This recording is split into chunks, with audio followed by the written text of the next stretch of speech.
Halo teman-teman, perkenalkan saya Kotra Destablia dari kelas 12 Fisher dengan nomor prestasi 22.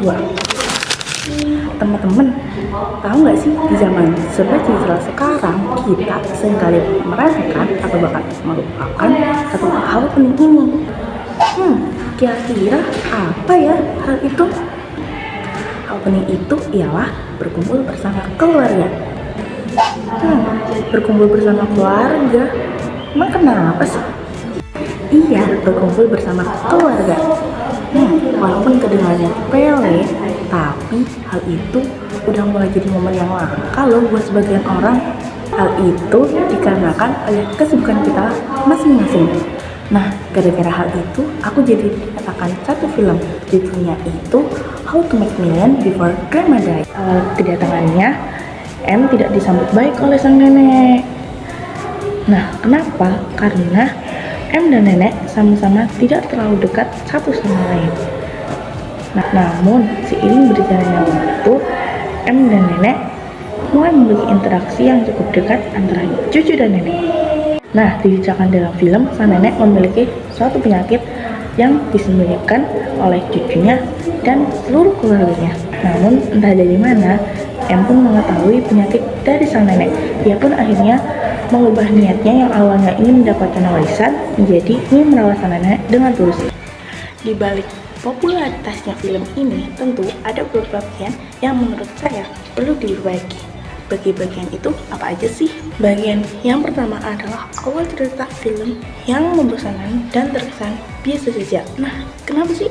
Ya karena di awal cerita film ini sendiri terlalu banyak menghabiskan waktu untuk berputar-putar antara latar belakang dan karakter si tokoh utama itu sendiri, yaitu M. Sehingga beberapa penonton sulit untuk memahami alur cerita film itu sendiri. Bagian yang kedua adalah perubahan karakter M. Nah, kenapa sih dengan perubahan karakter M? Emang kenapa? Emang ada apa? Nah, awalnya kan M ini digambarkan sebagai karakter yang memiliki sifat cuek dan terkesan tidak peduli kepada keluarganya atau bahkan neneknya sendiri. Namun, menjelang film ini selesai, M digambarkan sebagai cucu yang perhatian kepada neneknya. Nah, perubahan antara cuek dan peduli kepada nenek dan keluarganya ini menurut saya terlalu drastis dan terkesan tidak memberikan rasa emosi kepada penonton, misalnya rasa emosi haru atau tersentuh oleh karakter M yang perhatian kepada neneknya. Nah, dari saya sendiri ada dua saran untuk dua bagian yang perlu diperbaiki. Nah, apa aja sih sarannya? Saran untuk alur cerita film yang membosankan adalah dengan menambahkan adegan-adegan reflektif di pertengahan film. Contoh adegan yang dapat ditambahkan adalah adegan M yang mulai memperhatikan sisi lain dari neneknya yang bahkan tidak diketahui oleh keluarga M itu sendiri. Nah, untuk saran terkait karakter M adalah dapat menambahkan konflik batin yang dirasakan M terkait rasa bersalah kepada neneknya. Konflik batin dapat diawali dengan M yang mulai merasa bersalah dan menangis diam-diam saat melihat kondisi neneknya yang semakin hari semakin memburuk. Dapat juga ditambahkan momen-momen seperti M yang mulai mengenang momen-momen berharga bersama neneknya atau bahkan rindu kepada masakan neneknya.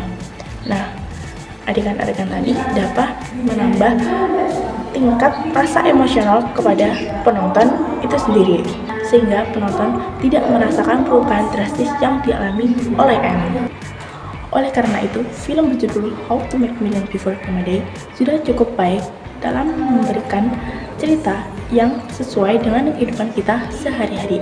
Walaupun ada beberapa aspek yang menurut saya perlu diperbaiki, namun dengan adanya pengembangan cerita dan karakter dapat menjadikan film ini lebih baik lagi. Oke, jadi menurut saya film ini sudah cukup layak untuk menjadi tontonan keluarga yang memberikan pesan berupa untuk lebih menghargai momen sekecil apapun bersama keluarga tercinta. Udah guys, segitu dulu. Mohon maaf bila ada tutur kata saya yang salah karena manusia tempatnya salah dan lupa. Sekian, terima kasih dan sampai jumpa. Dadah.